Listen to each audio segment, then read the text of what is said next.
O programa que leva o ouvinte a conhecer um pouco mais sobre a Sem Fronteira, a sintonia da Amazônia. Olá, boa tarde para vocês que nos acompanham todos os dias, todas as tardes, aqui pelo Amazônia Sem Fronteira, a Rádio Web e o portal Amazônia Sem Fronteira, assim como nossas redes sociais. Vocês que estão aí nos acompanhando, estamos ao vivo e seguindo mais uma entrevista, trazendo aqui para vocês mais uma entrevista, conforme o nosso combinado, para que você possa conhecer as propostas, o trabalho de cada um candidato e que no dia 15 você possa escolher o seu representante com responsabilidade. E já está aqui comigo o jornalista Francis Carvalho, ele que vai nos ajudar a conduzir o programa de hoje, desta terça-feira, 10 de novembro. Não é isso, Francis? Boa tarde. Muito boa tarde, Rosa Doval. Boa tarde ao candidato que já está aqui no nosso estúdio da Rádio Web Amazônia Sem Fronteira, a sintonia da Amazônia. E de antemão já dizendo, você que nos acompanha pelo Facebook, pelo YouTube e pelo nosso Instagram, mande só as perguntas aqui para o nosso candidato que já está aqui no estúdio da Rádio Web Amazônia Sem Fronteira, Rosa. É isso mesmo. E para começarmos, vamos ouvir aqui a história, vamos conhecer um pouco aqui da vida e da trajetória do Coronel Salles. Vamos saber quem é o Coronel Salles e o que ele tem de bom, o que ele vai trazer de propostas para melhorar a vida da população amazonense. Boa tarde, candidato, seja bem-vindo e diga aqui para os nossos internautas e nossos ouvintes quem é Coronel Salles, quem é você? Bom, quero primeiro trazer a minha saudação de Deus conosco, amém? Que assim seja a todos os ouvintes e todos aqueles que nos acompanham na rede social. Eu sou Clécio de Assis Silva de Salles, nascido na cidade de Manaus, no bairro do Céu, ali do Garapé do Vicente. Então sou manauara, nato. Minha mãe era lavadeira de roupa na beira de Garapé. E meu pai, soldado da Polícia Militar, e se aposentou como policial civil. A nossa família é essencialmente policiais. Dos 9 irmãos, 6 são policiais militares, né? Então, para iniciar, seria isso. Lembrando, Rosa Doval, que nossos internautas, nossos ouvintes podem participar pelo telefone, aqui ligando para a redação, pelo nosso telefone 3302-1441 e também pelo nosso WhatsApp 9521-2322, que mande sua pergunta aqui para o nosso candidato que já está aqui, né, Rosa? Sim, mande lá suas perguntas, suas dúvidas, deixe seu like, deixe sua curtida, compartilhe os nossos vídeos. E vamos ficar juntos, porque ele já está aqui e vamos falar de proposta, Francis. Mas antes, vamos perguntar... Podemos falar de origem, né? Sim, da sua origem. Pois é. Sim. Legal, vamos lá então. Da sua trajetória, da sua vida, exatamente. da sua história. Então, assim, eu estudei ali no Colégio Aparecida, no Colégio Marechal Hermes, ali na 7 de setembro, em frente ao Banco da Amazônia. E estudei no Cônigo Azevedo, também ali na Aparecida. Fui estudante do Colégio Luiz de Camões no Japim 1, no Polivalente no Japim 1, e fui para o Colégio Agrícola na década de 80, onde eu fui líder estudantil, ganhei eleição lá para a cooperativa dos alunos. Naquela época estava aquela efervescência da militância estudantil pela passagem, né? Então lá nós conseguimos, os conservadores, com o pessoal de centro, derrotar o pessoal de esquerda lá. E que é interessante, né, que a chapa que perdeu lá naquela época, que nós ganhamos, é o Irã, que trabalha com a Vanessa desde vereadora, e o outro colega que hoje é médico, né? Então eles eram do PCdoB, e naquela época, então na minha vida estudantil eu já iniciei com essa luta, com essa vitória, onde eu fui presidente da cooperativa, ajudamos a administrar a Escola Agrotécnica de Manaus, junto com o nosso diretor Dantas e o nosso coordenador da cooperativa, que era o professor Lúcio Rabelo. Essa foi a minha primeira experiência assim, de eleição. Depois eu fiz concurso para a Polícia Militar, fui para o Rio de Janeiro em 86, voltei em 88 como aspirante, me tornei tenente e comecei uma luta de ganhar a eleição no Clube dos Oficiais. Então ali eu montei uma estratégia onde eu passei 6 anos preparando para derrotar as chapas que há 43 anos comandava o Clube dos Oficiais da Polícia Militar. E depois de 6 anos eu consegui, então, o caminho das pedras, nós derrotamos os coronéis, e na época já capitão, e nós assumimos o Clube dos Oficiais. Aí eu sofri uma perseguição política do chefe do executivo na época, e eu acabei sendo mandado para o interior eu fui um exilado, entendeu? Um exilado político, ainda com farda, e fui para o interior. Me mandaram para Boca do Acre, depois desisti, me mandaram para Barcelos, e lá em Barcelos eu comandei lá, eu fui chefe de delegacia, fui o comandante da companhia em Barcelos, nesse exílio, mas para mim foi muito bom porque eu comecei a conhecer as realidades e a verdade do interior do nosso estado, porque até então, nascido aqui na cidade, eu conhecia a realidade de Manaus, mas não conhecia o interior. Então foi muito bom, depois passei por Iranduba, depois passei por Rio Preto, né? Esses são os municípios que me deram uma experiência assim no campo da área policial. E como técnico agrícola foi muito bom para mim também, que eu vivenciei essa experiência com nossos colegas que dão assistência técnica no interior e os problemas que eles passam, né? Então, depois essa segunda experiência vitoriosa de presidente do Clube dos Oficiais, eu comecei então, a convite do senador Jefferson Pérez, foi ele que me levou para o PSDB, e em 96 eu tive minha primeira experiência como candidato a vereador. Então, eu já fui candidato uma vez, e foi então o senador que me colocou nessa situação da militância partidária. Porque na época que eu era presidente do Clube dos Oficiais, a deputada federal Zulair Cobra e o Hélio Bicudo queriam extinguir as polícias militares no Brasil. Então, eu me levantei contra isso, convidei o senador Jefferson Pérez para um debate no Clube dos Oficiais, que o Amazonas iria se levantar contra essa situação. Foi quando nós fizemos essa amizade, então, com o senador, quando ele me convidou, perguntando se eu gostaria de ter uma tribuna para expor minhas ideias e defender a polícia militar. Eu aceitei e tivemos a primeira experiência como candidato a vereador. Né? Então, é mais ou menos essa nossa história, né? A nossa origem, nossa família. Meu tio já foi deputado 5 vezes, deputado Liberman Moreno, que ele tinha a luta da causa pelos funcionários da Fazenda e dos fiscais, foi deputado 4 vezes. O meu cunhado, casado com a minha irmã mais velha, já falecida, o Joel Silva, foi vereador vários mandatos, com a Igreja Assembleia de Deus, ali na zona oeste de Manaus, foi vice-prefeito do Carijó, na mandato tampão, e o atual presidente da Câmara, Joelson Silva, é meu sobrinho, né, que também é candidato agora à reeleição pelo Partido Patriota, né, do Coronel Menezes. Então, tem toda assim, uma história para poder o pessoal entender por que Coronel Salles é candidato. Eu sou candidato porque defendo a bandeira dos técnicos agrícolas, do setor primário, e defendo a bandeira da Polícia Militar. Mas eu não quero ser parlamentar apenas dessas duas causas. Eu serei parlamentar de todas aquelas causas que trazem o bem para a sociedade manauara, independente de que partido, de que ideologia do candidato seja. Eu vou defender sempre aquilo que é coerente e aquilo que é melhor para a sociedade manauara. Candidato, agora que conhecemos um pouco sobre o senhor, vamos saber e conhecer suas propostas. Mas antes, diga por que o senhor quer ser vereador de Manaus e qual o motivo, qual a motivação e por que o PRTB? Muito bem. Eu quero ser parlamentar para mim ter uma tribuna para defender as minhas ideias, né, como eu já falei aqui. Minhas ideias do setor primário, né, por exemplo, o setor primário, a Prefeitura de Manaus, por exemplo, não tem uma secretaria de produção, entendeu? Nós temos quase 750 quilômetros ao redor de Manaus de ramais, quase intransitáveis, no barro e na lama, como eu enfrentei essa semana, onde os agricultores não podem escoar a sua produção. Então eu vou defender, claro, que a minha missão como vereador é apresentar legislação que favoreça a sociedade, fiscalizar, aprovar o orçamento e fiscalizar a aplicação do orçamento.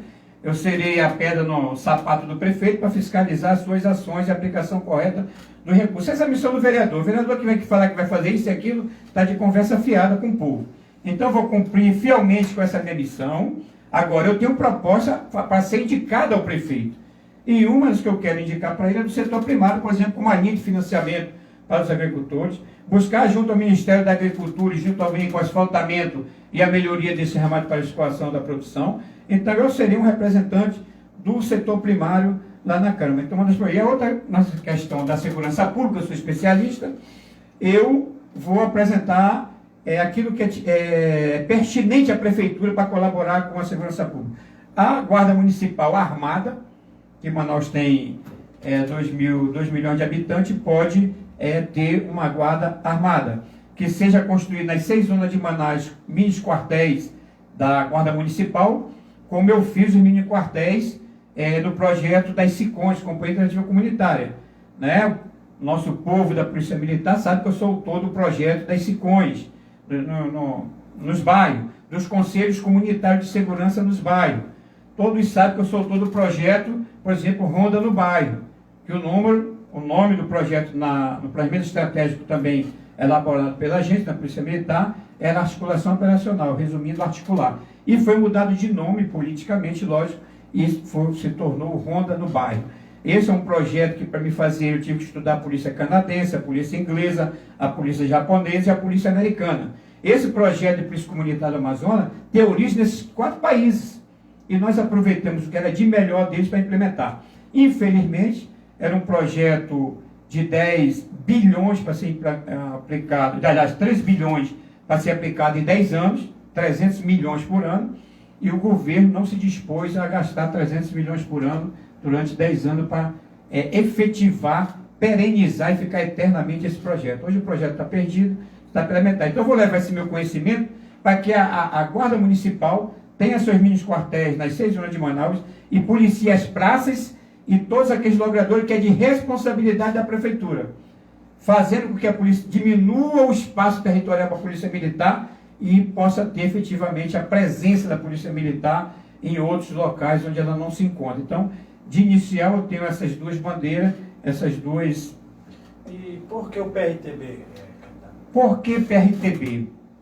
Eu, como eu falei, na década de 80, né, eu conheci ali a esquerda, mas eu sempre fui um conservador, né? Então, por ser um conservador, eu sou uma pessoa de direito, eu acredito nos princípios que a direita defende no mundo, por exemplo, a economia livre, sem muita interferência do Estado. Eu acho que a economia ela tem que se moldar de acordo com o mercado e não o Estado está interferindo, por exemplo, no processo econômico do país, né? Eu defendo Deus, pátria e família, né? Eu sou cristão, então sou contra, por exemplo, o uso de dinheiro público para campanha política. Eu acho isso uma imoralidade, um desaforo, um desrespeito ao dinheiro público, né? Tem pessoas que dizem, é imoral, mas é legal, então eu vou usar o dinheiro público, né? Então, quer dizer, ele esquece a moralidade e prefere ser imoral e usar o dinheiro público. Eu sou contra o voto obrigatório numa sociedade que se diz democrática. A democracia no Brasil é capenga, é meia sola. Porque quando você obriga alguém a votar, você tira a liberdade individual da pessoa, você tira a liberdade de se estabelecer a cidadania plenamente, a democracia plenamente. Então, por isso que eu sou PRTB, que é um partido que o nosso presidente de honra é o general Mourão. Né? É um partido que apoiou Jair Messias Bolsonaro. Eu sou líder nacional do movimento Pátria Livre. Viajei esse Brasil apoiando o Bolsonaro, apoiei ele aqui em Manaus. Então não posso fugir daquilo que eu acredito. Por isso eu estou no PRTB, que é um partido na essência de direita. O nosso presidente Davi Fidel, que é nosso candidato a prefeito de São Paulo, é um homem muito firme nessa questão de caminhar nos princípios que a direita defende. Por isso eu estou no PRTB. O senhor ainda agora disse que o papel do vereador é fiscalizar, né? Perfeito. E muito embora a população, a maioria, não saiba disso. Muitas pessoas pensam que o papel do vereador é aquele que vai construir praça, é aquele que vai trocar uma lâmpada, dar assistencialismo, não é isso? E Perfeito. o senhor, caso seja eleito, o senhor será esse fiscal atuante lá na Câmara Municipal de Manaus?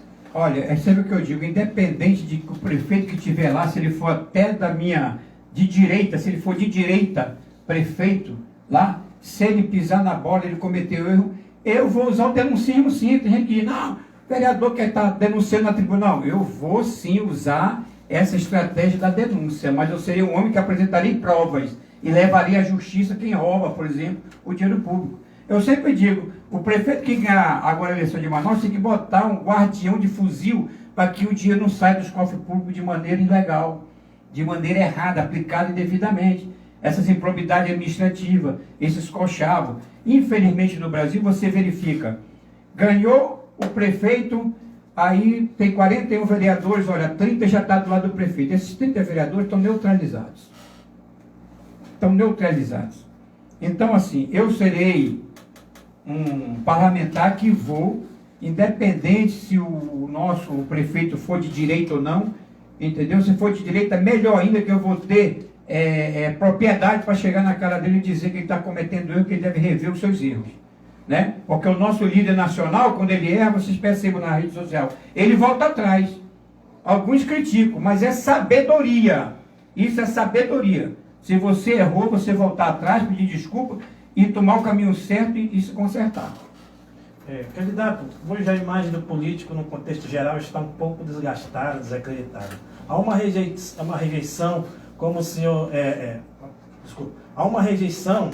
Como o senhor lida com esse comportamento do povo? O senhor que está visitando aí, o senhor falou que em ramais, né, bairros daí da periferia de Manaus. Como o senhor está lidando com isso? Olha, eu tenho andado muito na cidade de Manaus, nos ramais e nas comunidades ribeirinhas, e eu tenho observado que o comportamento do povo brasileiro em relação à eleição não mudou. Né?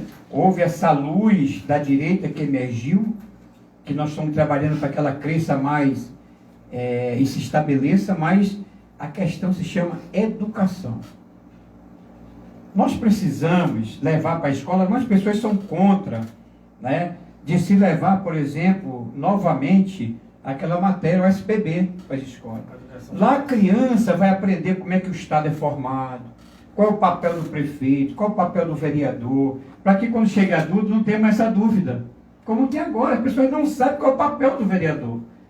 Porque ficou na mente dele que o papel do vereador é, olha, aí falta minha rua, olha, me dê um rancho, olha, me dê uma dentadura, eu só deixo algum trocado aqui, a gente conversa.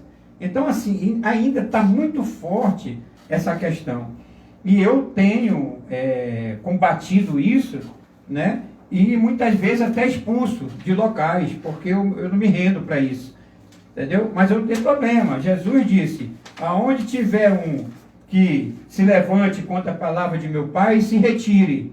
Não vá para o enfrentamento. E eu me retiro. Né? Para ganhar lá na frente, se eu perdi um aqui, ganhar 10 lá na frente, mas que seja 10 de pessoa reta que saiba da missão do vereador e não caia nessa situação, porque é muito forte isso. Eu tenho andado, eu vejo em Manaus, as pessoas dizem, olha, aqui passou o vereador, ele mandou botar as máquinas aqui, a comunidade já está todo barro, todo acertadinho, um já deixou aqui 2 transformadores de 10 kVA, para não faltar energia de queda. Eu estou ouvindo tudo isso por aí. Né? Então a gente tem que combater. O meu comportamento, eu estou lidando da seguinte forma, eu esclareço o cidadão, digo que aquilo é crime eleitoral, que não pode ser feito aquilo ali, né? E digo para ele que eu sou de direita, que eu não uso fundo eleitoral, que eu não tenho tempo de televisão, que minha campanha é andando de pé mesmo na sandália e em rede social. E que eu não vou embarcar nessa de estar confirmando que essa triste realidade que o povo ainda pensa que o vereador é aquele que dá tudo.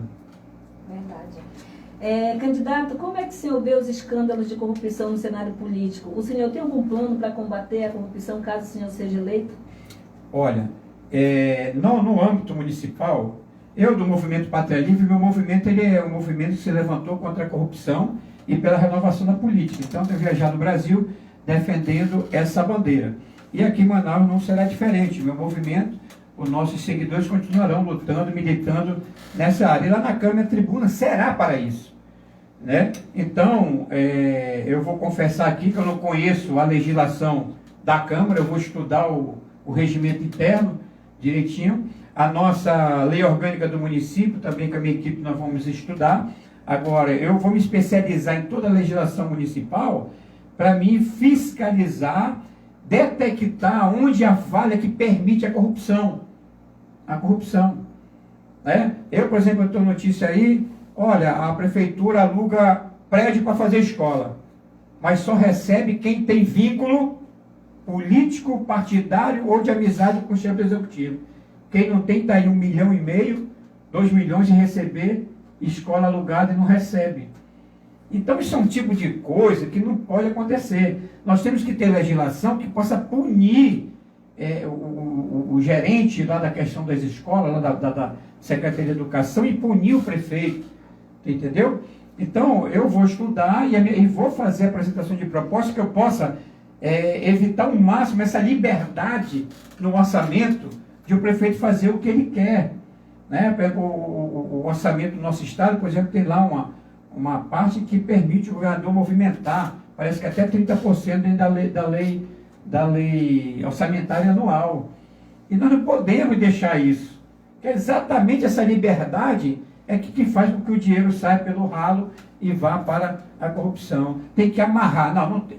Aprovou, execute como está aprovado. Nada de liberdade aqui, de estar mexendo 30%. Você sabe o que é mexer 30% de 2 bilhões?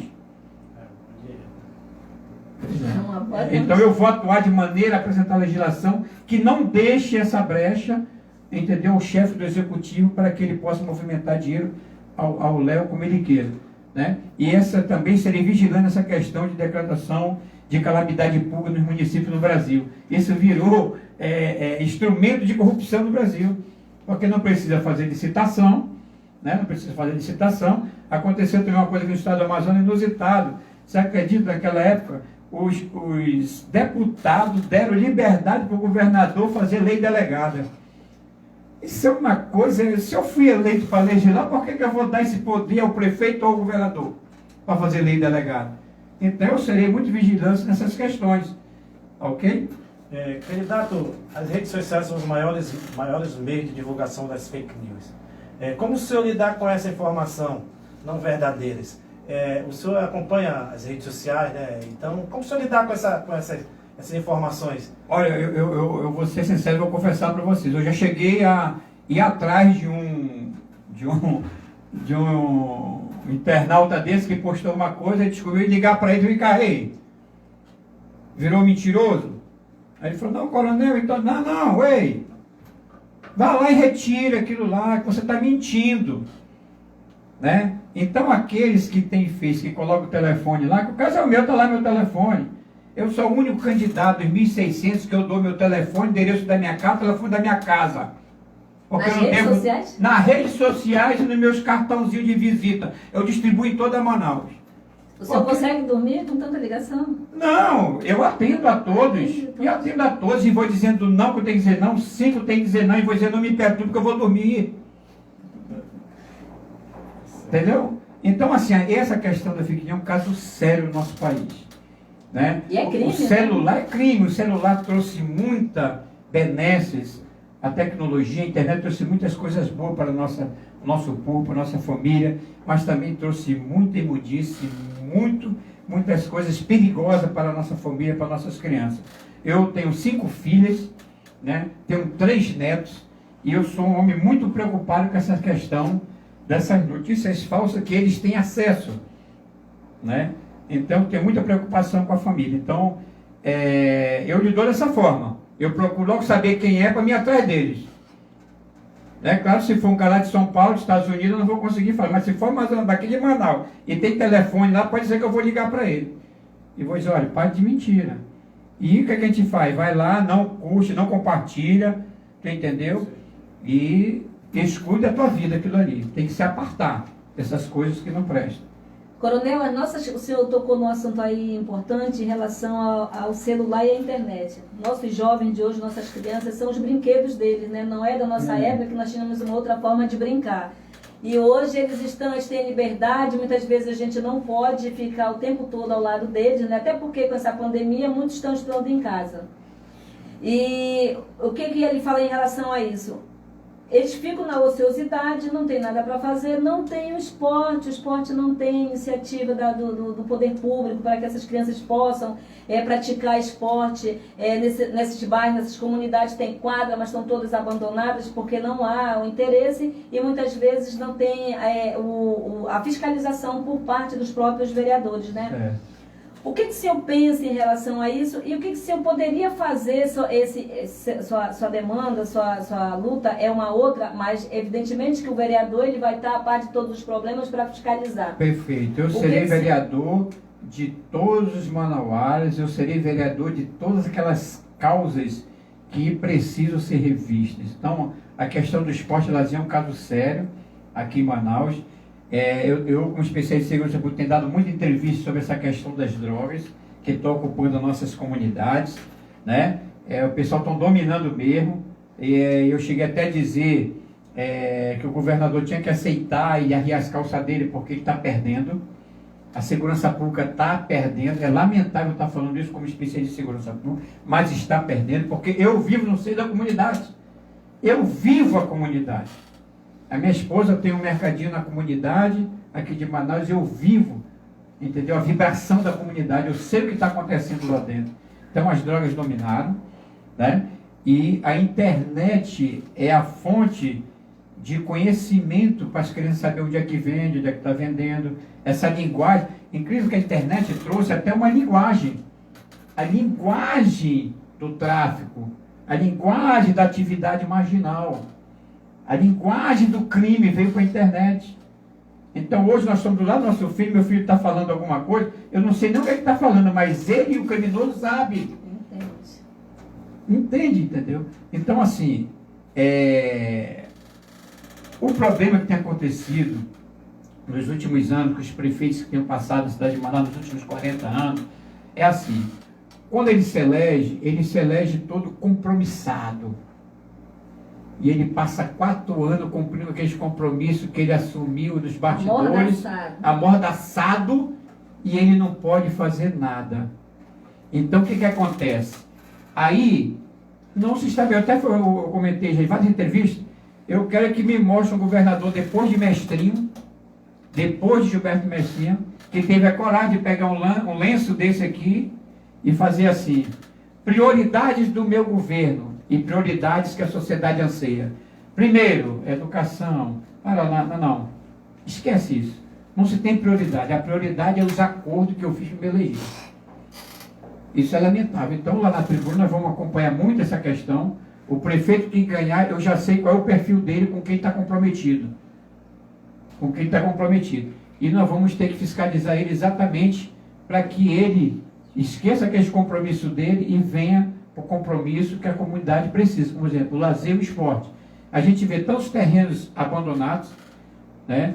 Eu vou trabalhar muito essa questão. Quem tem terreno abandonado não precisa dele. A prefeitura tem que desapropriar e fazer praça esportiva para as crianças e os adolescentes, para que ocupe com coisa saudável. Como você falou, na nossa infância, ali no Bairro do Céu, eu jogava bola, por exemplo, ali no Colégio Dom Bosco, no Colégio Militar, no Oratório da Praça 14, né? Tinha tudo lá, tinha ping-pong, a gente brincava ali, era saudável, era papagaio, era bolinha, né? Hoje não, hoje você vê, eu como segurança pública, especialista, acompanhamos a evolução da juventude, por exemplo. Surgiu as galera, lembra das galera? A Anjo Maldito e a Selvagem, né? E a Selvagem, depois que morreu o líder da Selvagem, que era lamentável, era um ex-policial nosso que tinha sido expulso, e mataram o líder da Anjo Maldito. O que aconteceu em Manaus, o fenômeno? Eles saíram da Ilha Getúlio Vargas, de frente do Sheik, e foram para os bairros. Começou a surgir as pequenas galeras nos bairros. Entendeu? Quando o líder, acabou com o líder, os seus seguidores foram montar em outros bairros, né? Então, essa questão realmente tem que ser, nós temos que fiscalizar bastante e incentivar o nosso prefeito a investir mais na questão desses espaços que são abandonados e criar lazer, né? Aí a pessoa fala, quando o senhor fala de segurança, o senhor fala muito na polícia americana, essas 4 polícias, né? Para você ver, você tem estado na América, ainda não fui nos Estados Unidos, só estudei o Departamento de Segurança, eu não conheço, não fui lá, mas eu estudei. Tem espaços lá que ele coloca só mesmo a rede lá para o menino jogar basquete. E o menino só, não precisa de um espaço grande. Baixa um espaço de 4x4 ou 5x5 com uma rede de basquete. E as crianças terminam da aula, seus deveres, vão para lá, o basquete. Então, assim, isso é uma febre na América. Por isso que eles são os melhores do mundo no basquete. Isso é uma febre. Nós precisamos criar uma febre de espaços em Manaus para a prática esportiva. Eu viajei esse Brasil, fui, por exemplo, em Cascavel, no Paraná, e Toledo. Eu viajei o Brasil implantando meu movimento para me ver as práticas. Por exemplo, em Toledo, encontrei uma praça com bebedouro de água geladinha lá. O povo vai lá, não quebra. Vai lá, bebe a água lá, zela por aquela fonte, aquele bebedouro ali na praça, né? Eu vi lá, aquelas que agora já tem aqui em Manaus, mas aquelas academias em ar livre, né? Cascavel, no meio da Avenida Brasil lá, que é a principal avenida de Cascavel, aquelas quadras de basquete, de vôlei, aquelas para bicicleta, as ciclovias separadas da parte do pedestre, coisas saudáveis que traz o povo para a prática esportiva. Então isso aí foi bom você lembrar. A ausência desses espaços que eu citei aqui faz com que a criança fique, por exemplo, em frente de sua casa e seja recrutada. Hoje o recrutamento para o crime, para ser avião, por exemplo, de droga, para entregar droga, vender droga, é exatamente a falta de ocupação dos nossos adolescentes. Agora, tem um aspecto que ninguém tem observado, que nós temos a comunidade dos idosos, nós temos a comunidade dos adultos, a comunidade dos adolescentes e a comunidade das crianças.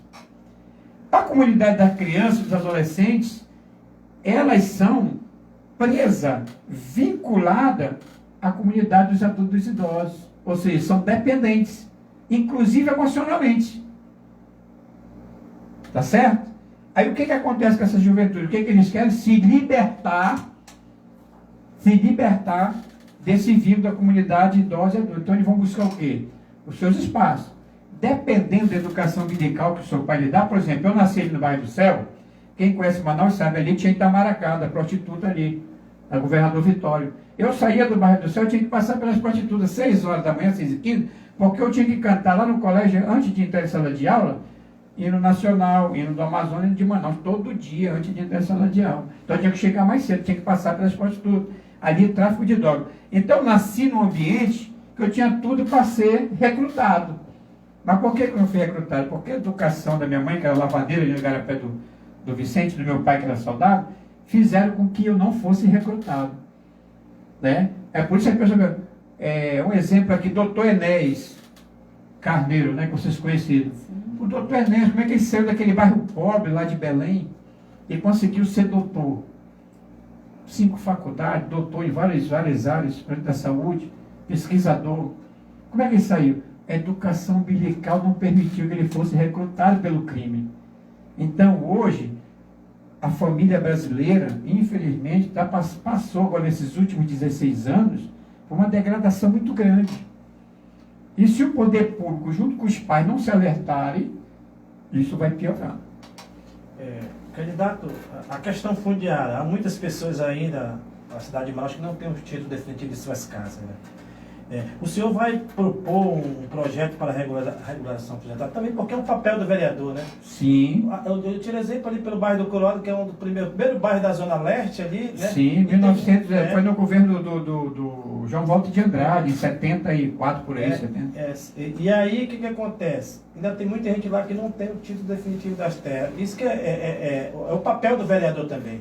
Sim, pois é, aí nós temos que ver, são 3 aspectos que tem que se analisar aí. O primeiro aspecto, se é área municipal, se é área estadual, se é área federal. Esse é o problema. Manaus não teve um planejamento. Tu sabe qual é o problema da gestão pública no Amazonas, desde Gilberto, em 60, 59, como meu pai era soldado?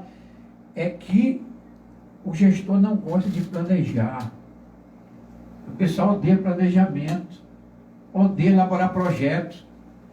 Porque você planejando, você elaborando o projeto, não tem como errar. Não tem como errar, porque você já estudou. Né? Então é o seguinte, Manaus não foi planejada. Manaus, os gestores foram chegando aí, ganhando eleição, e foi deixando, entendeu? Para te ter uma ideia, só no governo do Amazônia, ele criou 10 bairros em Manaus de invasão, e legalizou 10 bairros em Manaus, que eram invasões. Então é o seguinte... você vê dos 63 bairros em Manaus, só um grupo de militantes de sem terra, sem teto, fizeram 22 bairros. Só um grupo, eu estou falando. Do João Walter para cá, quando o Corado começou, já surgiram mais de 10 grupos de militância dos sem teto e sem terra. Entendeu? Então, assim, o que for terra do município, o vereador pode sim fazer proposta de lei para que o prefeito tome providência. Né? A gente vê aí, eu, como eu falei, eu conheço a comunidade, eu ando na comunidade, Tem secretário aí que deu título aí, legalizou terra, que agora está pedindo voto de quem legalizou terra. Fez a obrigação dele, mas está lá cobrando. Uma troca. Uma troca, não foi eu que dei o teu título? Então vota em mim agora, que eu quero ser vereador em Manaus. Seria a compra do voto. Perfeito, entendeu? Então tem que acabar com esse tipo de coisa, entendeu? É por isso que eu digo que a escolha do secretário tem que ser técnica. Tem que ser técnica. A política, ela avacalha a questão da tecnicidade, da competência, né? Então, aí põe um político para cuidar de terra, ele vai lá, legaliza. Então é o seguinte, pode sim, tratando da terra do município, fazer indicativo de proposta de lei para que obrigue o prefeito e dá prazo. Tem que dar prazo, se não der prazo, não sai. Se não der prazo, a lei tem que dizer, se ele tem 4 anos, ele vai assumir agora, ele tem, vamos dizer, 12 meses para se preparar e os outros 36 meses para executar a questão da legalização das terras da cidade de Manaus, né? No caso de terras do município. Do Estado, é preciso fazer parceria com o Estado, não adianta, o prefeito não pode andar só.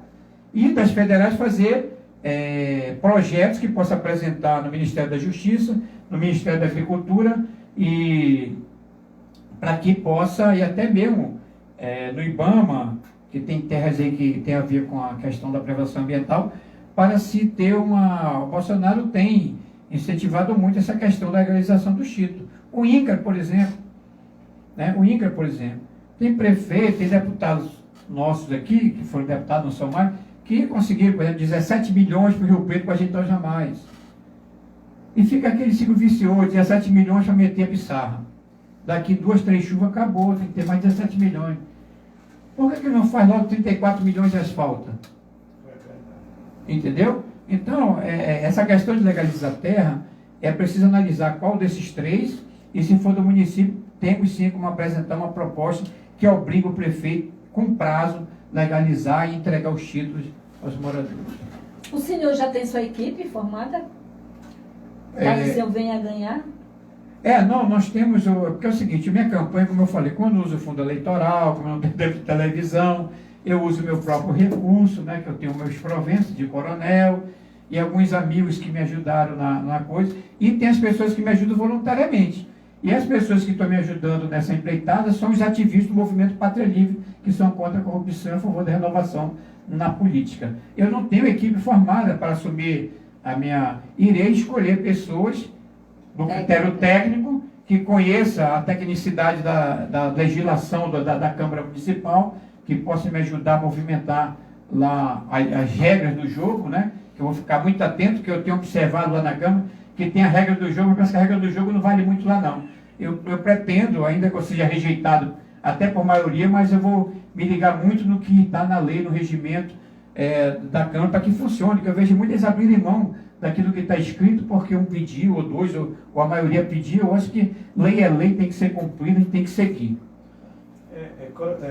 Candidato, o senhor, vamos falar um pouco de segurança pública, que já está no aval do Estado, mas o senhor é a favor da Guarda Armada?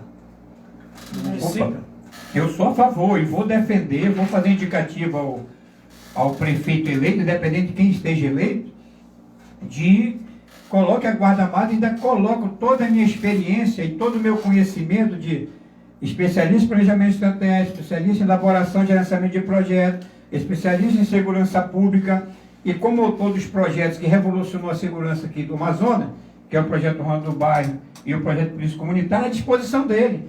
O fato de eu ser vereador não me tira a possibilidade de eu escrever para o prefeito que quiser que eu escreva. É o meu conhecimento, é meu, eu sou dono dele e posso dar a qualquer um que for prefeito lá escrever um planejamento estratégico para a segurança de Manaus naquilo que compete à prefeitura. Tu quer ver um detalhe? Você anda nas comunidades e os infratores quebram as lâmpadas. Quebra as lâmpadas do poste para quê? Para que na escuridão ele possa praticar crime. Não é isso? Aí você passa meses para a empresa responsável mudar a lâmpada para mudar a lâmpada. Aí o vereador faz lá um requerimento para o prefeito. Olha, está faltando uma lâmpada lá na comunidade tal. Isso é um absurdo. Isso tem que ser automático. tem que ter uma equipe de fiscalização do sistema de iluminação, quebrou, coloca. Aí entra a Guarda Municipal, entra a Polícia Militar, a Polícia Civil. Tem que investigar quem foi que quebrou, prender e levar para a justiça para pagar pelo que ele fez. Mas não, as coisas estão jogadas, estão à toa. E nesse aspecto, por exemplo, da iluminação pública, ela contribui muito para que o crime não aconteça. Para que o crime não aconteça. Então, de que a responsabilidade? É da Prefeitura de Manaus, através dessa empresa que cuida da iluminação. Então, isso é um aspecto importante a ser fiscalizado e acompanhado para contribuir com a segurança. Então, eu sou a favor, sim, da Guarda Armada, carregaria essa bandeira, assim como eu sou a favor, por exemplo, do passe limpo policial militar. E os prefeitos, eu não sei o que passa na cabeça dessa gente. Só que os prefeitos que passaram todos, nesses 36 anos, não perceberam que se você libera para o policial andar de graça no ônibus, apaisando, ele tem a possibilidade de evitar um assalto porque ele vai estar armado? Mas não leva em consideração. Por quê? Porque ele recebe pressão do sistema de transporte, do CITEAN, do Sindicato dos Donos de Empresa, entendeu? Porque não quer abrir mão, né, desse dinheiro, dessa passagem do policial. Nós somos 9.000 policiais. O policial, eu vou falar aqui, tem um salário que ele tem condições de comprar uma moto, comprar um carro. Mas tem policiais, em questões sociais, estou falando da Polícia Militar, que por ter família grande, ajudar os pais, ele abre mão de comprar um carro, uma moto, para manter a família no sustento da família de maneira eficiente, que não falte nada. Ele abre mão. Aí ele pode andar, aí ele vai andar de ônibus. Aí ele tem que pagar o ônibus. Né? Então, a Constituição Estadual, ela dá o transporte gratuito para policial em serviço. Guardado. Não, em serviço, porque nós temos também nossa vida inteligente que trabalha paisano. Eu fui vários anos chefe de serviço de agência de inteligência e trabalhei a paisano por vários anos. E trabalho a paisano, não trabalho fardado. Mas assim, o que precisa é regulamentar a Constituição Federal e a estadual, dizendo que o policial, ele saindo do trabalho para a casa dele ou da casa dele para o trabalho, ele está em serviço, porque ele está em deslocamento para iniciar sua peleja, e que seja dada a ele a gratuidade do ônibus. E ele vai estar com a arma dele. Muitos assaltos já deveriam ter sido evitados nesses anos todos. Então, é uma causa que eu vou lutar para a segurança pública. O policial tenha gratuidade, entendeu? E que ele, ao ver alguém praticando um crime, ele tem o dever de intervir. O dever de intervir, né? E então, ele armado ali, ele vai evitar esses assaltos. Muitos assaltos estão acontecendo em ônibus, por exemplo. Candidato, nessas suas caminhadas pelos bairros, pelas comunidades, o senhor tem andado muito em contato com as pessoas, né? Quais as maiores reivindicações do povo, dos eleitores? Olha, essa parte da infraestrutura é um negócio impressionante. Você está vendo as avenidas principais asfaltadas, mas entre na comunidade. Entre nas comunidades. A questão da energia, que só vive tendo apagão. E a água que não tem. O esgoto que não tem. O coletor de lixo que não entra. As pessoas vêm lá de dentro da comunidade com a avenida principal trazer. E amontoam o lixo. Isso já deu até briga e confusão, porque botaram do lado da casa de um cidadão. O cidadão queria dar tiro em todo mundo lá. Vamos botar lá na porta de você. Não, mas não tem como deixar na porta. Tem que trazer para a principal, para o coletor de lixo passar. Né? E aqueles que não querem trazer, usa a cultura do povo amazônico. Qual é? O lixo. Jogar no lixo. Não. Tocar fogo. Essa é a cultura. Tocar fogo. Faz um buraco e toca fogo. Mas aqueles que não seguem a cultura dos nossos bisavós, dos nossos avós de queimar o lixo, o que fazem? Joga onde? No igarapé. Joga geladeira, joga fogão, joga estufado. Entendeu? Então, assim, essas são mais as reivindicações que eu tenho encontrado.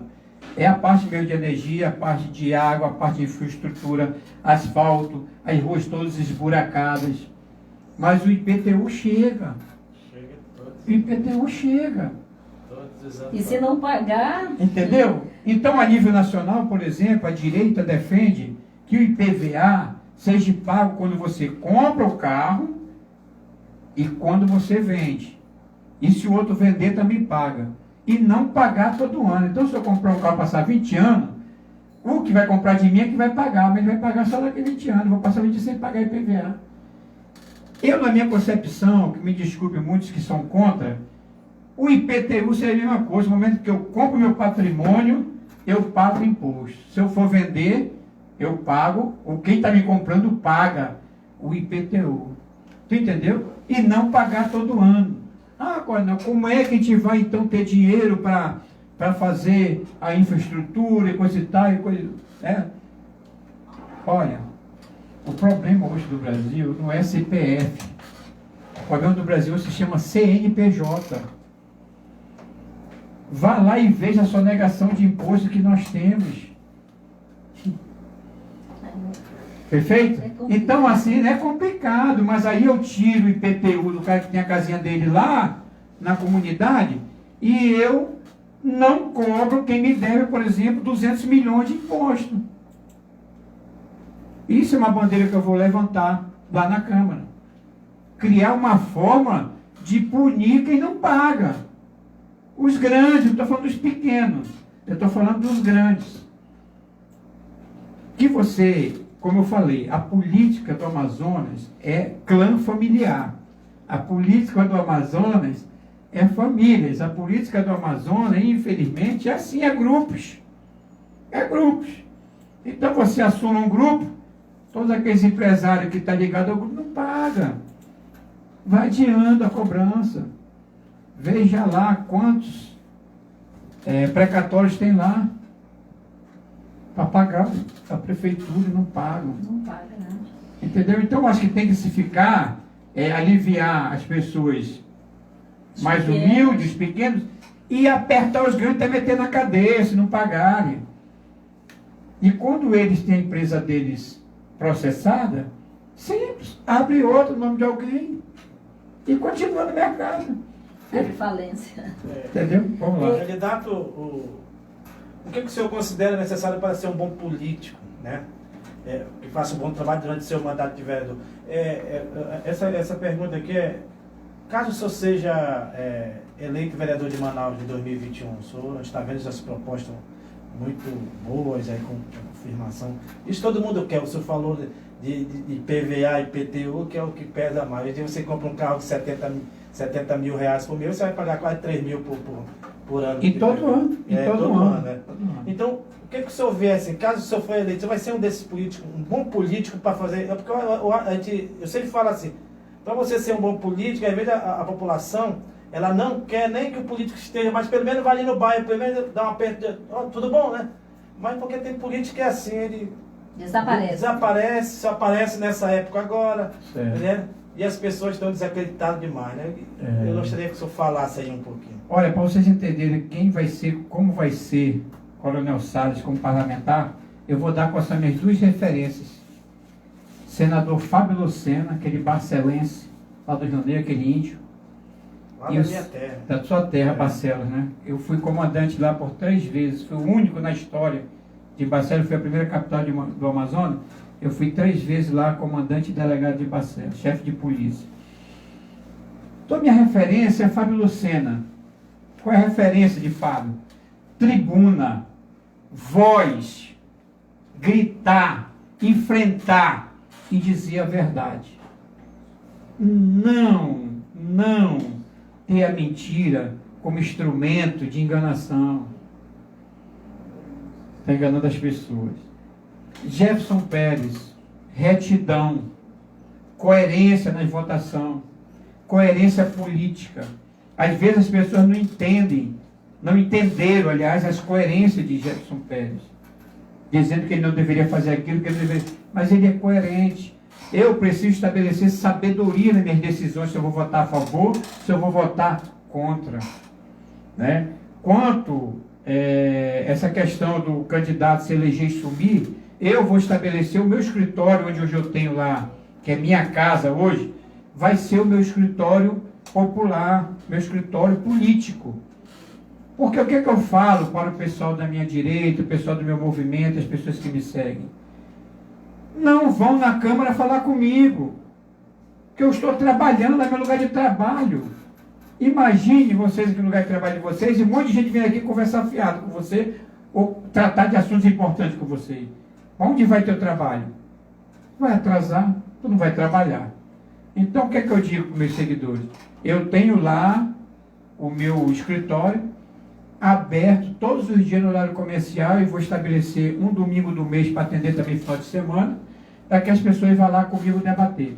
Eu vou ter um auditóriozinho lá, uma televisão, um computador, e vamos colocar as ideias, vamos debater, e os senhores vão expor, e eu vou decidir se vou defender aquela causa ou não, né? Então, uma das minhas características é, ou é ou não é, né? É uma das minhas características. Então, muitas pessoas se estabelecem em me apoiar porque eu sou assim. É ou não é? Esse negócio de meia tigela, meio café, não, tudo pela metade não dá certo. Ou é um café completo ou não é. Candidato, o senhor é a favor da reeleição? Olha, a reeleição, eu tenho um juízo formado. Eu sou a favor dela até 2 vezes. Assim. Por quê? Se o parlamentar é bom, o gestor é bom, eu acho que a gente tem que repetir. Mas nós temos que repetir e depois repetir. Mas essa pessoa tem que sair definitivamente da vida pública. Já deu a parcela de Já deu a contribuição, deixar que os novos que estão emergindo nessa dinâmica social da política partidária, das ideias, dos pensamentos filosóficos, emerjam e assumam o lugar dessa pessoa. Essa questão de ficar 40 anos na vida pública vicia. E fazer da vida pública modo de vida, é isso que eu fico mais revoltado. Eu sou um parlamentar, sou um político, eu estou entrando na política, porque eu não quero que a política seja meu modo de vida. Eu quero doar meu modo de vida para a política, é diferente. Entendeu? Eu não vou para lá para ganhar o meu salário, para me sustentar minha família. Porque eu já sou um coronel aposentado por Polícia Militar, eu tenho meu soldo e meus proventos, eu já criei 5 filhos, estou criando 5 netos, né? Hoje tenho uma esposa e um enteado que eu cuido deles, e o que eu ganho dá para mim tocar minha vida, entendeu? Sem precisar transformar aquele dinheiro da política, como muitos fazem, para a vida dele. Não. Tanto que eu já falei, meu salário será doado todo mês para uma instituição. Agora, quem é líder da instituição, não espere dinheiro, que não darei. Se a instituição, se o Amazônia Sem Fronteira precisa de uma câmara, comprar uma câmara, para atender os anseios da sociedade e levar informação, eu vou comprar e vou doar. Se lá a Associação dos Defensores, eu sempre ajudo a LAC, a Liga Amazônia do Câncer, está precisando de qualquer equipamento que valha lá o salário do vereador 14 mil, eu vou comprar e vou doar. Mas não darei dinheiro. Porque eu já vi muitos exemplos aí de o vereador doar e o dinheiro sumir, essas coisas todas. Então, é assim, você tem que estabelecer um critério. E o meu critério é esse. Então, eu não vou precisar de salário de vereador para viver. Eu não quero fazer política de vida. O que eu quero é que meu modo de vida, ou seja, as ideias que eu tenho, sirva à política, né? E sempre combatendo a corrupção e sempre em busca da renovação, né? Aí o pessoal questiona, tá bom, Ana, o senhor vai ser vereador. Aí o presidente Bolsonaro lhe chama para o senhor assumir lá a Secretaria Indígena, por exemplo. Como é que fica? Eu vou avaliar aonde eu sou mais útil para a sociedade. Ah, mas aí o senhor não foi eleito para cumprir os 4 anos? Sim. Mas se eu sou mais útil, por amor pátrio, eu sou mais útil a todos os brasileiros nessa causa, por exemplo, estou dando um exemplo, né? Mas pode ser outra causa, uma causa social. Segurança pública, por exemplo. Se eu vim para cá para ser o secretário de Segurança Pública do Brasil. Então eu vou servir, isso eu estou dando um exemplo. Eu vou servir aonde é melhor, eu atinge o maior número de pessoas, né? Então, eu sou a favor da reeleição nesse aspecto. Que a pessoa seja reeleita 2 vezes, mas que ela saia definitivamente da vida pública. Ainda que ela continue militante. Eu, por exemplo, eu vou cumprir meu papel, quando eu sair da vida parlamentar, eu vou continuar sendo militante das causas contra a corrupção e a favor da renovação. Entendeu? Fazendo lá no meu escritório curso de ordem política social, para os jovens se prepararem para ser os futuros senadores, deputados federais, estaduais, ser gestor, ser prefeito, ser governador. Então, mesmo que eu já tenha cumprido a metade, eu saio daquele cenário do parlamento, mas eu continuo na militância. Agora, o que não pode é eu fazer da primórdia de vida e ficar 40 anos como parlamentar. Aí já é... Profissão. Aí já é profissão. Profissão e não existe essa profissão, né? Não existe essa profissão. Mas já virou, né? Já virou. Tem tantos e tantos. Não tem de direito, mas tem de fato. Né? Tem de mais de 40 anos. E o mais triste é que eles formam os clãs, né? De pai para filho. Não, de neto. De pai para filho, para netos e bisneto. Chegou em bisneto, inclusive. Pois é, você está acompanhando a entrevista com o Coronel Salles, você está conhecendo um pouco das propostas dele, da história dele. E o nosso tempo, né? Infelizmente o nosso tempo é curto. Se nós tivéssemos aqui o tempo disponível, a gente ficaria a tarde todinha debatendo propostas, não é isso, Coronel? Certo, Francis? Certo, Rosandaval. Coronel, a partir de agora, suas considerações finais, só tem 3 minutos para dizer para a população, para os internautas, para os ouvintes da Rádio Web, porque, né, olha, eu quero ser vereador de Manaus. Olha, eu quero encerrar trazendo de novo a minha saudação de Deus conosco, amém? Que assim seja. Eu estou colocando aqui meu nome para avaliação dos senhores, para que os senhores tenham verdadeiramente um parlamentar atuante, um parlamentar que defende Deus, pátria e família, um parlamentar de direita. Eu espero que pela primeira vez na história a direita tenha um parlamentar na Câmara Municipal de Manaus, que nós estávamos ausentes esses anos todos, desde quando a Câmara ainda era na 7 de setembro, com o nosso vereador Fábio Lucena, na época, a direita está ausente. Mas agora a direita vai se fazer presente com o Coronel Salles Moreno, e eu conto com o apoio de todos vocês e coloco meu mandato à disposição das causas sociais que sejam para o bem da sociedade. Deus conosco, amém. Coronel, obrigada pela participação e boa sorte aí na sua caminhada. Muito obrigado, estou à disposição sempre. Franci, vamos ficando por aqui. Amanhã voltaremos nesse mesmo horário com mais 2 entrevistas. Estamos na reta final, até quinta-feira, né, que podemos fazer entrevista. Amanhã vamos contar com a participação do Marco Apurinã, do candidato Marco Apurinã e do Dr. Pita. Às 13 horas e às 15 horas aqui nós nos encontraremos nesse mesmo horário, tá bom? Até amanhã, ok, Franci? Muito obrigado, Rosandaval. Muito obrigado ao candidato Coronel Salles. Eu que agradeço. Fique conosco, a partir de agora você vai ficar com a programação da rádio normal, né? E até amanhã, né? Até amanhã, e muito obrigado aí pela audiência, né? Aquelas pessoas que sempre estão nos acompanhando, né, Rosandaval? Não esquecendo que chegue lá, deixe seu like, deixe sua curtida, compartilhe. Compartilhe, é importante. Compartilhe nossos vídeos. Importante. Tá bom? Tá bom? Tá bom? Até amanhã. Tudo bem? Até amanhã. Tá bom. Até amanhã.